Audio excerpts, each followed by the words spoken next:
Right-mind Rahul Gandhi, the self-anointed leader of Pakistan in the murky swamp of Indian politics, few have perfected the art of national betrayal quite like Rahul Gandhi. The Congress dynasty's eternal heir apparent, with his sanctimonious smirk and rehearsed outrage, has turned slandering India into a grotesque performance piece. His latest misadventure, implicitly styling himself as the leader of Pakistan LOP rather than the leader of opposition, has sparked a firestorm, and rightly so. This isn't just a clever jab from the Bharatiya Janata Party BJP, it's a damning verdict backed by Gandhi's own venomous words, spewed both at home and abroad, that consistently undermine India's sovereignty, morale, and global stature. From Washington to London, Singapore to Bahrain, his rhetoric reads like a love letter to Pakistan's propaganda machine.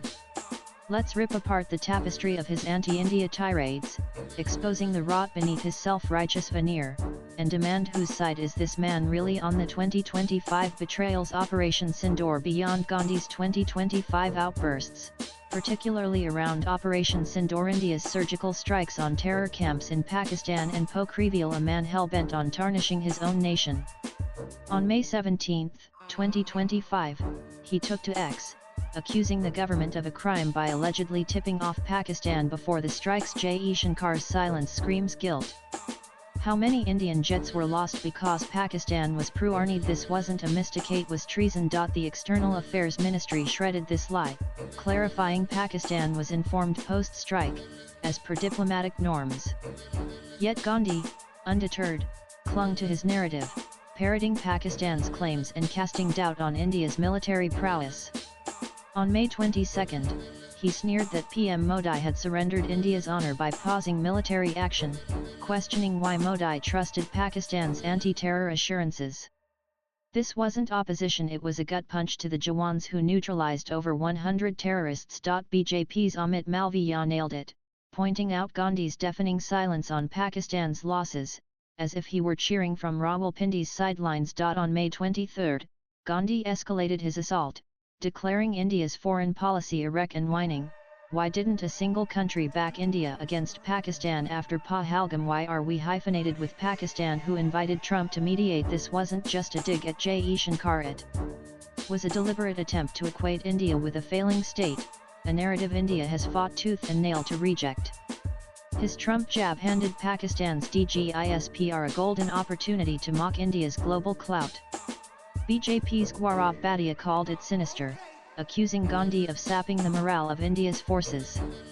And he's not wrong. Gandhi's words don't just sting, they embolden enemies. In April 2025, while pandering to the Indian diaspora in Boston, Gandhi smeared the Election Commission, claiming it was bought and sold and alleging 65 lakh voters were added to Maharashtra's rolls in 2-hour logistical absurdity. More adults voted in Maharashtra than exist there, he scoffed, offering zero proof. The EC is a puppet now.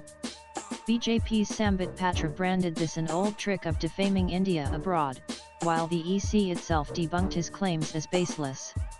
Union Minister Ramdas Athawale roared that Gandhi was spitting on India's democratic soul, and he wasn't exaggerating. A trail of treachery abroad. Gandhi's 2025 antics are just the latest stains on his sordid record of trashing India overseas. In September 2024, in Herndon, Virginia, he claimed India's elections were rigged to the core, alleging a caste divide and questioning whether Sikhs could wear turbans or visit gurdwaras. "The fight is about whether a Sikh can wear his turban or kada in India," he pontificated, triggering furs in Chhattisgarh for stoking religious discord. BJP's Hardeep Singh Puri slammed him for misleading Sikhs abroad, while Shivraj Singh Chauhan accused him of tarnishing India's image. Even Congress' Pawankari, scrambling to defend him, could only muster that criticizing the BJP isn't criticizing India. A weak dodge for a damning act. At Georgetown University in 2024, Gandhi pushed for a caste census, saying, "Reservations will go when India is fair, and India is nowhere near fair."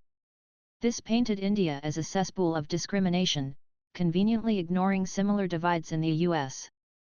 His meeting with Ilhan Omar, a US lawmaker notorious for anti-India resolutions, drew fire from BJP's Sudhanshu Trivedi, who called it a dangerous liaison with India's foes. In 2023, at Cambridge University, Gandhi wailed that Indian democracy was under siege, claiming the judiciary, press, and parliament were gagged. The framework of democracy, parliament, free press, judiciary is being choked, he said, practically begging for Western intervention by calling India's democracy a global public good. BJP's JP Nadda branded this treasonous, accusing Gandhi of inviting foreign meddling. In 2022, at London's Ideas for India conference, he likened India to Pakistan, moaning the deep state CBI, aid is devouring India, just like Pakistan. BJP's Gaurav Bhatia called it betrayal for equating India with a junta-run state. In 2018, in Hamburg, Germany, Gandhi sneered at India's gender equality, implying women were universally oppressed. In Singapore, he claimed an atmosphere of fear gripped India, accusing the BJP of divisive politics. In 2017, at UC Berkeley, he alleged hatred and violence were engulfing India, blaming the BJP for communal strife. That same year in Bahrain, he decried joblessness, saying, "Anger is spilling onto the streets." Each time, he painted India as a dystopian failure, ignoring Congress' own checkered past. The damning pattern. Gandhi's apologists, like Sam Pitroda, insist he's merely critiquing the government. But when Pakistani media celebrates his rants, and when Congress stalwarts like Tharoor and tiptoe away from his recklessness, the truth is undeniable. Gandhi's words arm India's enemies. His 2010 remark to a US ambassador, per WikiLeaks, calling Hindutva a bigger threat than terrorism, set the stage for his anti-India crusade. His 2023 claim that Modi dismissed 70 years of progress was a lie he himself contradicted in London, claiming he never defames India. His actions scream otherwise. His 2025 ex-post alleging Modi brokered a China-Pakistan alliance ignores India's strategic calculus, fueling anti-India narratives. Swipe left for next video. The Nation demands Rahul Gandhi's open letter addressing his compulsions and reasons for not going opting, in fact, evading a delegation addressing and exposing Pakistan's terror factory. Was it the 2008 China Mao that crippled him? Yuvraj Pakarna is an independent journalist and columnist. He tweets with Yuvraj Pakarna. Views expressed in the above piece are personal and solely those of the author. They do not necessarily reflect NEWS18's views. Latest blogs.